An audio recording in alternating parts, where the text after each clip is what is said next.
오늘 말씀은 시편 92편 1절로 13절입니다. 요절은 13절입니다. 여호와의 정직하심과 나의 바위되심과 그에게는 불의가 없음이 선포되리로다. 말씀의 제목은 선포되리로다입니다. 오늘의 시는 안식일의 찬송시. 안식일은 하나님의 창조를 기념하는 날이었습니다. 안식일은 이스라엘의 출애굽을 기념하는 날이었습니다. 시인은 그 안식일에 무엇을 노래합니까? 1절을 봅시다. 지존자여 시편금과 비파와 수금으로 여호와께 감사하며 주의 이름을 찬양하고 아침마다 주의 인자하심을 알리며 밤마다 주의 성실하심을 베품이 좋으니이다. 우리 성경에는 1절로 되어 있는데 이 1절을 세 절로 나눌 수 있습니다. 1절 여호와께 감사하며 당신의 이름을 찬양함이 좋다. 2절 아침에 당신의 인자를 밤에 당신의 성실을 알림이 좋다. 3절 비파와 하프를 연주하며 검은고의 멜로디에 맞춘다. 이 시는 좋다라는 말로 시작합니다. 그 좋은 내용은 감사하며 찬양하고 알리며입니다. 그러니까 시인이 좋다라고 말한 첫 번째 내용은 무엇입니까? 시인은 지존자이신 여호와께 감사하는 일을 좋아합니다. 지존자는 지극히 높은, 영어로는 더 most high 그렇게 부르죠. 예루살렘 성전에서 사용했던 하나님의 칭호입니다. 하나님의 지위와 권세를 나타냅니다. 시인은 성전에서 안식일에 그분께 감사함이 좋습니다. 시인이 좋다라고 말한 두 번째 내용은 무엇입니까? 시인은 여호와의 이름을 찬양하는 일을 좋아합니다. 시인은 여호와를 찬양할 때 열 줄로 만든 현악기인 시편금과 비파와 수금으로 연주합니다. 악기를 연주하며 그분을 찬양한 일은 시인에게 좋은 일입니다. 시인은 또 무엇을 좋다라고 했습니까? 아침에 여호와의 인자를 밤에 그분의 성실을 알림이 좋습니다. 아침과 밤은 문자적으로는 새벽과 저녁 때인데 언제나를 뜻합니다. 인자는 한결같은 사랑이고 성실은 변함이 없습니다. 우리를 향한 하나님의 사랑은 어제나 오늘이나 내일이나 변함이 없습니다. 왜냐하면 그분은 언제나 변함이 없기 때문입니다.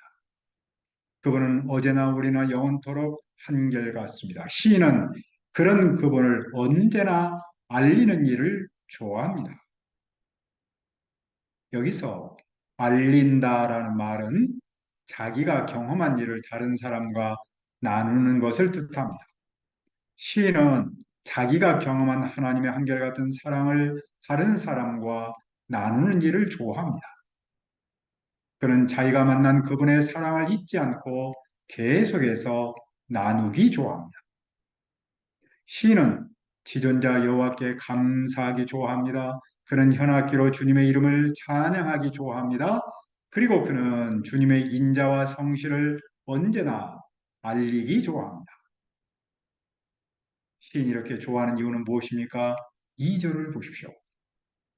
여호와의 주께서 행하신 일로 나를 기쁘게 하셨으니 주의 손이 행하신 일로 말미암아 내가 높이 외치리라. 여호와는 주님께서 하신 일로 시인을 기쁘게 했습니다. 주님은 당신의 손으로 하신 일로 시인을 큰 소리로 부르게 하십니다. 주님이 하신 일은 세상을 지으신 일이며 이스라엘을 애굽에서 구원하신 일입니다. 따라서 시인이 좋다라고 말한 이유는 여호와께서 창조 사역을 하셨기 때문입니다. 여호와께서 구원 사역을 하셨기 때문입니다. 시인은 안식일에 그리고 성전에서 창조 사역과 구원 사역을 노래합니다. 시인은 그 일을 어떻게 생각했습니까? 3절에서 고백합니다. 여호와여 주께서 행하신 일이 어찌 그리 크신지요 주의 생각이 매우 깊으시니이다. 시인은 여호와께서 하신 창조 사역과 구원 사역을 생각하면 그분의 유대함을 찬양하지 않을 수 없었습니다. 그분의 생각이 얼마나 큰지 인간의 머리로는 이해할 수 없음을 인정하고 감탄합니다. 그의 감탄은 이사야와도 통합니다. 이는 내 생각이 너희의 생각과 다르며 내 길은 너희의 길과 다름이니라. 여호와의 말씀이니라. 그런데 어리석은 사람의 특징은 어떠합니까? 어리석은 사람은 하나님이 하신 일을 알지 못합니다. 하나님이 세상을 지으신 일도 하나님이 인생을 죄에서 구원하신 일도 알지 못합니다. 무지한 사람은 하나님의 생각을 깨닫지 못합니다. 알지 못하고 깨닫지 못하니 어리석은 사람이고 무지한 사람입니다. 그들 삶의 끝은 어떠합니까? 아기는 풀같이 자랍니다. 풀은 정말로 잘 자랍니다. 문제는 금방 시드는 데 있습니다. 아기는 풀처럼 잠시 싹을 텄다가 곧 사라집니다.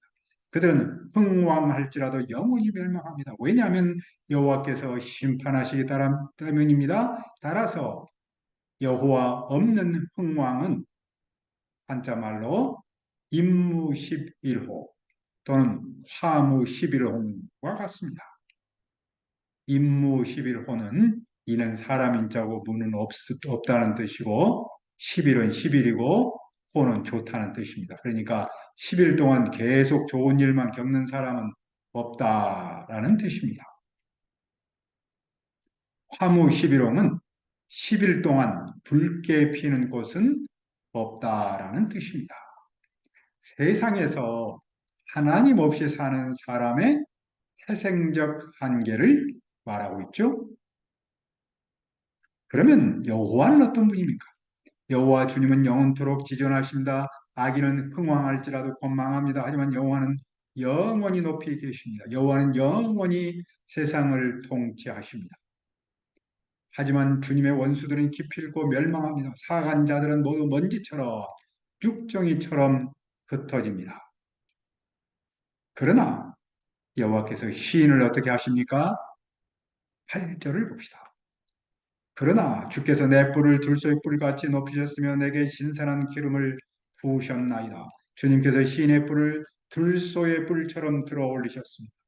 그에게 새로운 힘을 주셨습니다.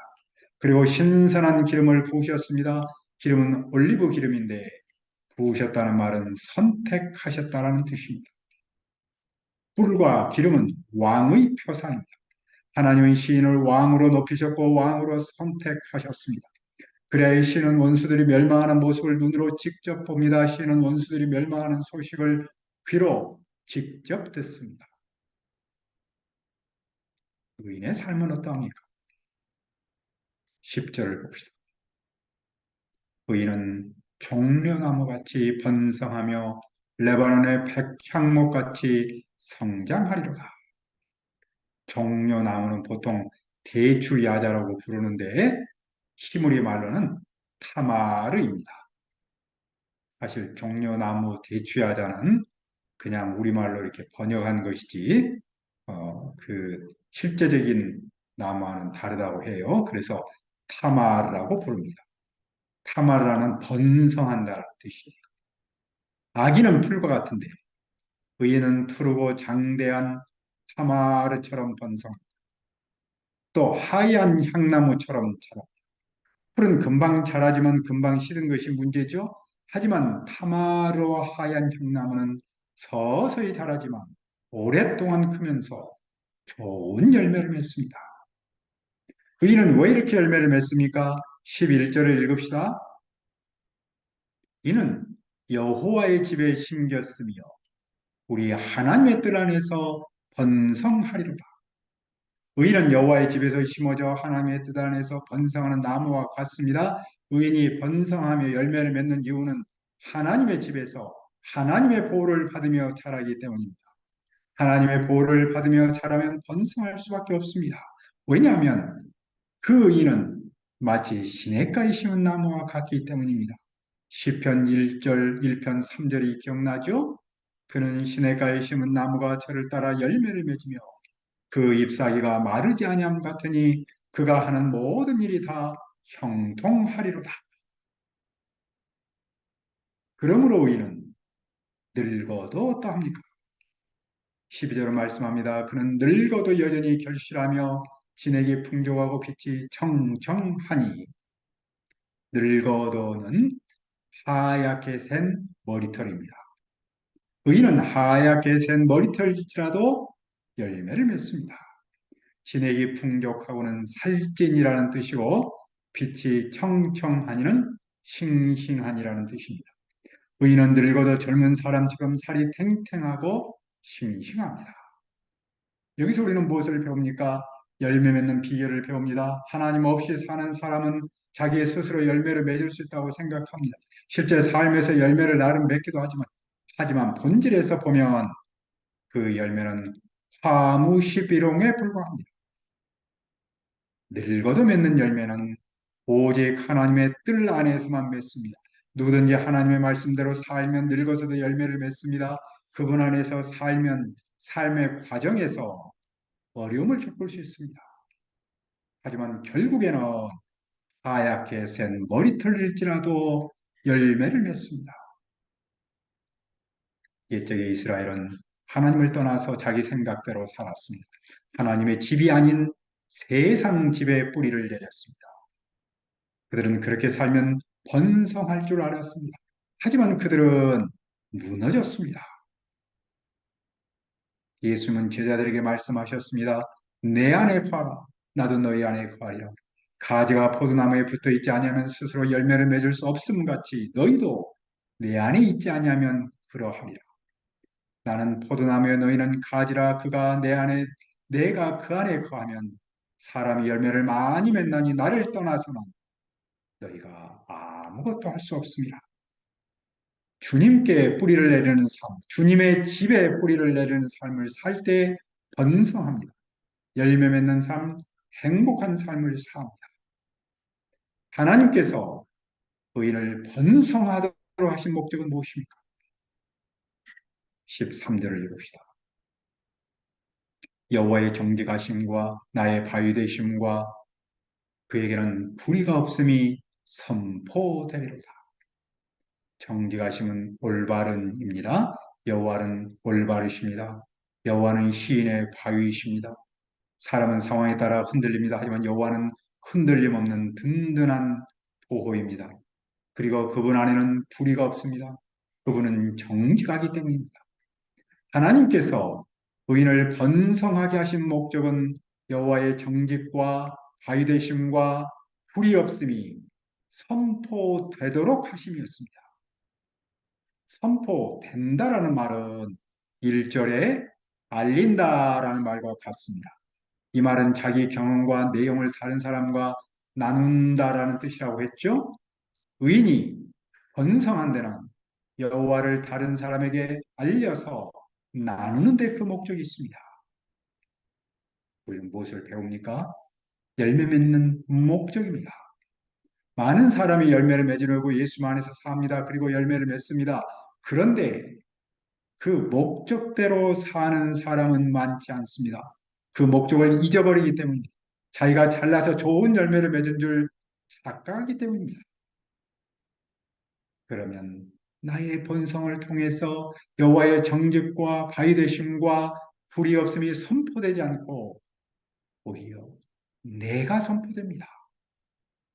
그러나 하나님께서 나에게 열매를 맺도록 하신 목적은 그 열매를 통해서 하나님이 선포되도록 되어 있습니다. 하나님은 바르고 하나님은 반석이고 불의가 없는 분임을 알려서 서로 나누는 데 있습니다. 사도 베드로는 양떼를 향해서 말했습니다. 그러나 너희는 택하신 족속이요 왕 같은 제사장들이요 거룩한 나라요 그의 소유된 백성이니 이는 너희를 어두운 데서 불러내어 그의 기이한 빛에 들어가신 하신 이의 아름다운 덕을 선포하게 하려 하십니다. 하나님께서 우리를 택하셔서 왕 같은 제사장으로 삼으신 목적은 그분의 아름다운 덕을 선포하도록 하는 데 있습니다. 우리는 선포한다는 말을 전도 또는 증언이라고 부릅니다. 전도는 내가 체험하는 하나님의 정직과 바위되심과 불의 없음을 다른 사람에게 전하면서 나누는 일입니다. 하나님께서 나를 축복하신 목적은 그 축복을 나만 잘 먹고 잘 살도록 하심이 아닙니다. 그 축복을 다른 사람과 나누도록 하십니다. 이 세상을 창조하시고 나를 구원하신 여호와 하나님을 캠퍼스와 이웃과 나누도록 하는데 그 목적이 있습니다. 그러므로 우리는 어떻게 살아야 합니까? 우리도 시인처럼 여호와 하나님을 감사하고 찬양하고 알리기 좋아해야 합니다. 우리도 시인처럼 나의 본성을 통해 여호와의 정직과 바위되심과 불의 없음이 선포되기를 바라야 합니다. 내 삶을 통해 여호와 하나님의 캠퍼스와 이웃에게 선포되기를 기도합니다. 은혜로우신 아버지 하나님, 우리도 시인처럼 여호와 하나님을 감사하고 찬양하고 알리기 좋아하도록 도와 주옵소서. 우리도 시인처럼 나의 본성을 통해 여호와의 정직과 바위되심과 불의 없음이 선포되도록 도와 주옵소서. 내 삶을 통해 여호와 하나님의 캠퍼스와 이웃에게 선포되도록 인도하여 주옵소서. 감사하고 예수님의 이름으로 기도합니다. 아멘.